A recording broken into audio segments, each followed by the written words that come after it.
Hey, everybody. Thanks for joining us here this morning. I know it's early for some of us. It's 9 o'clock here on the West Coast. It's noon out east for our friends out of Georgia. But we wanted to get to you early in the morning so we can start talking about a brew method which we haven't really been able to focus on over the last month because we've been brewing at home. But we finally were able to get an espresso machine into one of our homes and get a setup ready here so that we can talk a little bit about brewing espresso at home. I know all sorts of different types of equipment out there. We're going to talk about basics like we always do. We're going to talk about some fundamentals. And to help me do that, Ben Jones is going to be joining us today. A great day today to ask questions. We're going to be live for about 10-15 minutes. We'll go ahead and bring Ben up here. Hi, Ben. Can you hear me? I can hear you, Josh. Good morning. That's great. I'll step over here too. So we have a shot of the machine that you'll see right here. That's the equipment we're using, and we have the grinder here as well. So again, today, a great opportunity if you have any questions you want to ask about espresso. What we're probably going to do is we're going to start by doing one of the first things we do in the shops in the morning, which is dialing in our coffee so that we're able to get the right extraction rate across time. Ben, did you have some thoughts you wanted to share about that? Yeah, a couple things. One is that when you're working with espresso, you want to try to be as consistent as you can. So the more repeatable and consistent your setup is, the better results you're going to get. The other thing is there are a lot of numbers that we tend to toss out with espresso. They're guidelines. They're kind of like signposts on the road. They point you in the right direction, but they're just suggestions. And the ultimate goal is that what you're brewing is what tastes good to you, and that you can then, again, repeat that as you're making. That's good. Okay. That makes me feel a little bit better, right? So I'll let folks know right off the bat. We have a really bomber grinder in that in my house today. We want to take a hey, pretty good to see you, Kara Baker. Good to see you as well. Thanks for joining us today. Hey, Kara. Hey, the old teens here. Remember, great time to ask questions. And for folks who share the video today, as always, we choose a winner to receive a little free coffee just as a thank you for sharing what we love so much, which is, in this case, making coffee at home. So Ben, can I introduce you to this grinder here, and you can tell me a little bit about it? Yeah, let's talk about that. That is the Mazzer Rober S. It's the latest grinder off of the Rober or the Mazzer line. It has grind on demand automatic dosing. You program it to grind for a time duration so that it gives you a consistent, repeatable dose. I love that you have this at home because this grinder is designed to make espressos all day long. So I hope you have decaf in the hopper, because if you're going to use that machine for what it can do. I do not. Okay, I have well, dancing goats in the hopper. You're going to have to practice some self-discipline. This is the issue. Anytime we're dialing in, sometimes we have to, as we'll probably see here, we have to, of course, take a look at the time and look at its pour rate and look at the quality, the viscosity. But at the end of the day, I think you probably always support me in this. You kind of have to taste it, right? I mean, even when we look at it and we're pretty sure that it's not going to be where we want it to be, I think it's always good to taste coffee in its different states. It's educational. Yeah. Yeah. Cool. Yeah, it is. So should I go ahead and try one out here? Let's make an espresso. Okay. All right.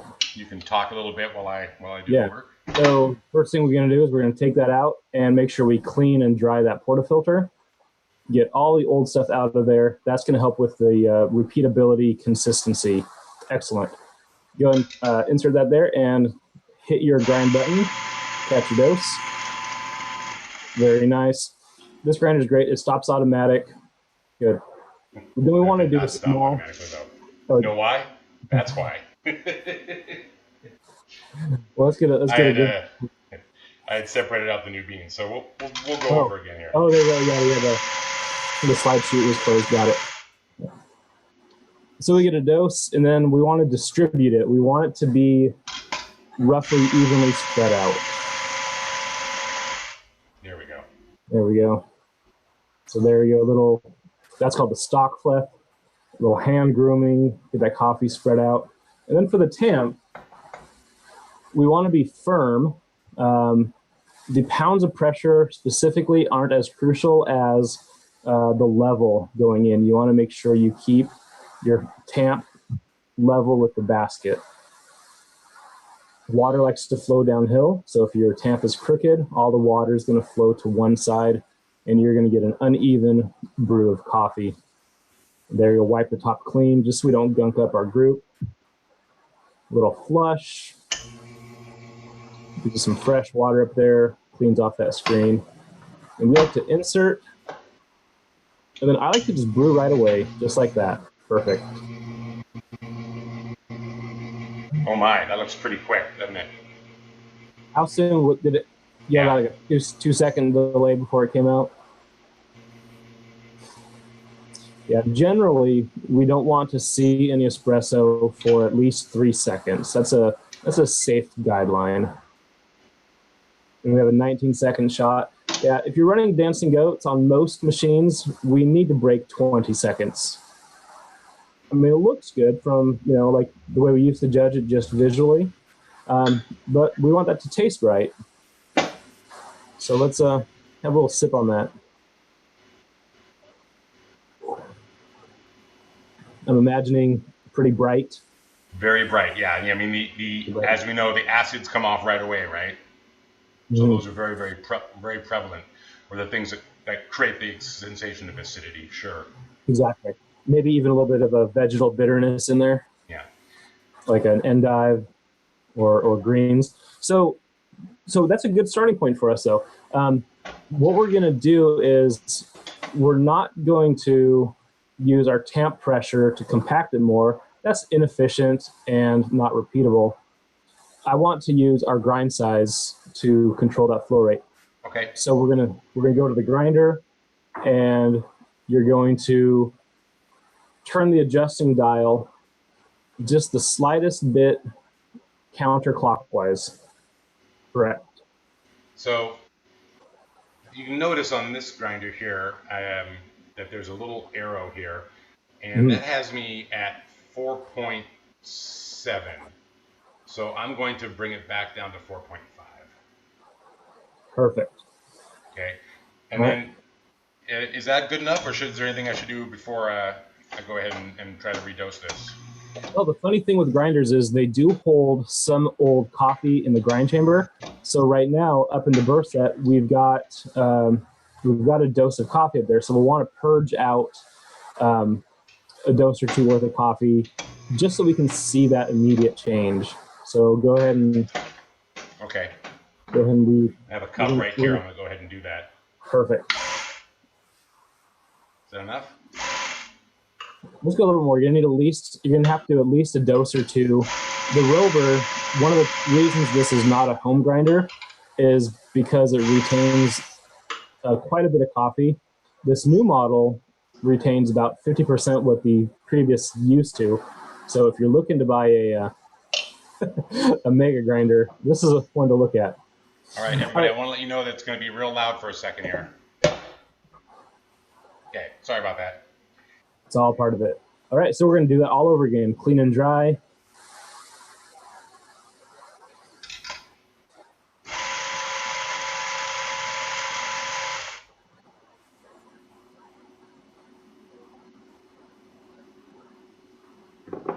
Excellent. Something I often was taught in the past is you can kind of see my thumb on the edge there and my finger on the back as well. And Perfect. that allows me to feel the edge of the tamper as well as the rim of the basket. And I can Yep. kind of judge the evenness as I Exactly. press down. Yeah. And something that we look at the tamp and the portion up top. is this is not a handle for tamping. It's the handle for lifting out. And all of our tamping is going to happen down here near the base. All right.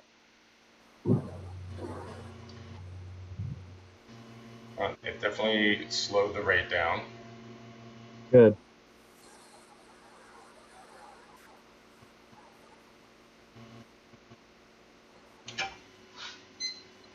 All right, so Good. So we added 5 seconds to that. That's nice. We're going to get a lot more development. We're going to pull out more flavors. We're going to hopefully get some of the sugars in there. you can see that settling or Guinness effect. Mm-hmm. I'm gonna go ahead and taste it now. Give it a little taste. Oh, much sweeter. Yeah, I Much mean, sweeter. obviously sweeter. That's yeah. I, You know, I do wonder. I think I want to slow down even just a little bit more. Not much. Sounds great. So we would just give it just the slightest little nudge Yeah. on that So, adjusting I column. mean, considering what just happened there, we can kind of do a little bit of like math, right? Like, I moved it one, two of the little hash marks here, and it added quite a few seconds to that. Mm-hmm. So I don't think I'm gonna do like maybe one more and let's see what happens, or maybe even Perfect. like the thing about these Mazers is they're stepless, right? I mean, it's just a screw, and the marks are there just so that we have a frame of reference. But Yeah. honestly, like if I could get the right amount of pressure to move it like a millimeter, that would actually effectively change the grind. Like just get 1 degree or half a degree Yeah, shifted or right. yeah. Yep. All right. I can't see the any of the feeds. Do we have any questions coming in that you can? Lots of folks talking about how awesome it is that we have espresso, and Cool. some staff talking about how they miss and love each other. Which I think The we would all office. echo those. We would echo those. Absolutely. Yeah. Hello, everybody.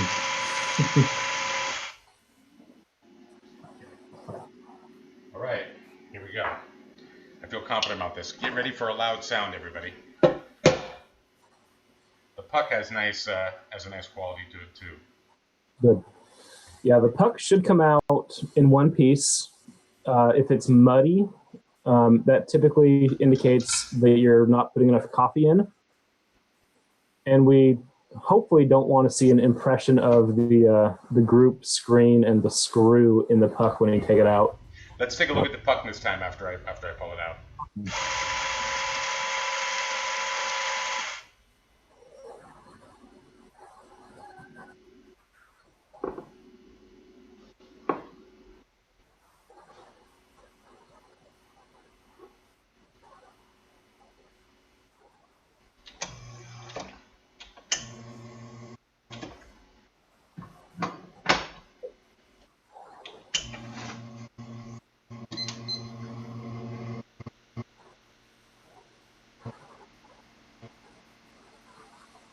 Wish I could zoom in a little more.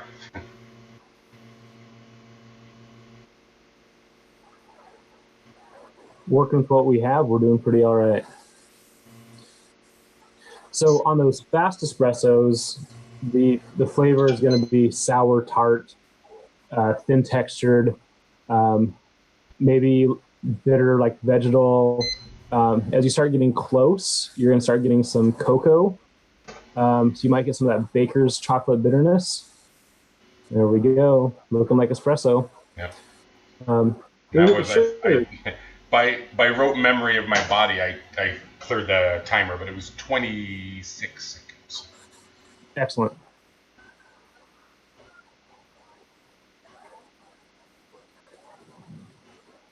Oh, we're getting into that place now, Ben, where I need to maybe consider how much espresso I'm drinking.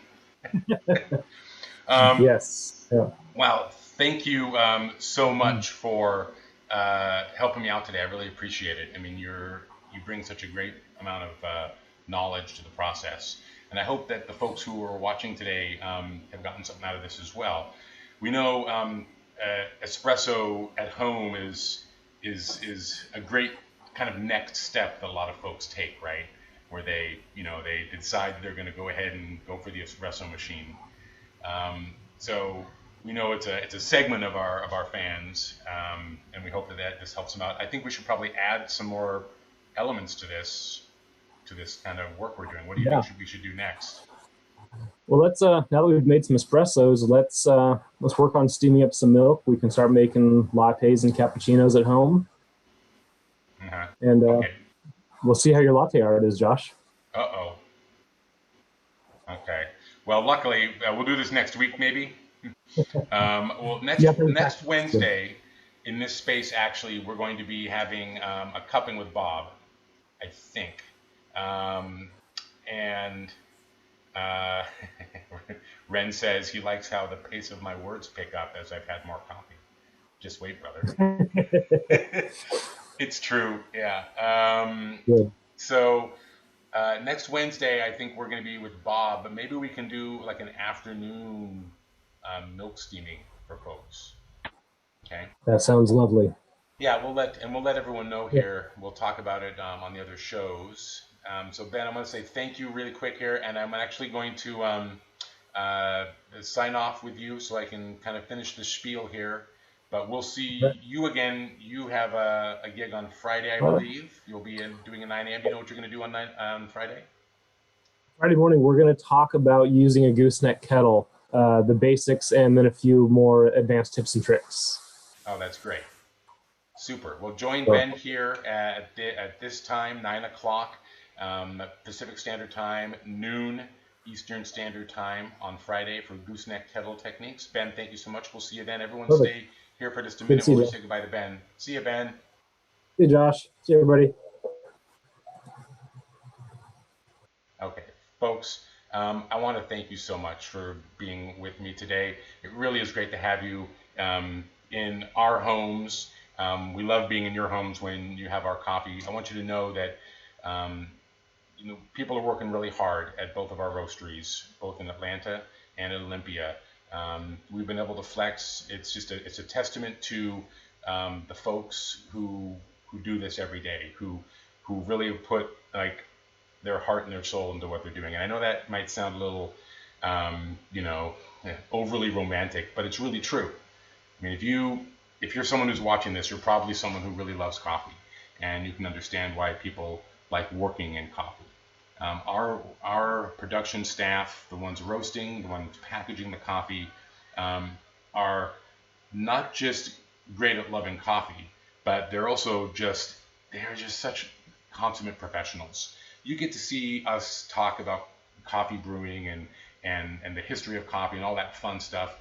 But I got to tell you, it's something that impresses me. Um, every day I work for this company is the dedication of the folks in production, and how they take the same care, excellence, and like dedication to doing things right that we have to honor the coffee and the farmers we work with, and they take that all the way through the production line. So you might have noticed if you're ordering coffee from us, there's a little sticker that comes on the box, and that sticker rose up out of the production staff because they're there, like lots of folks are, kind of on the front line, making sure that the business that we all care for together gets to move forward, and the customers that we all care for together get to have an experience that hopefully in these times makes life a little sweeter, a little more rich. And so I just wanted to call all those folks out today and just say thank you for everything you do.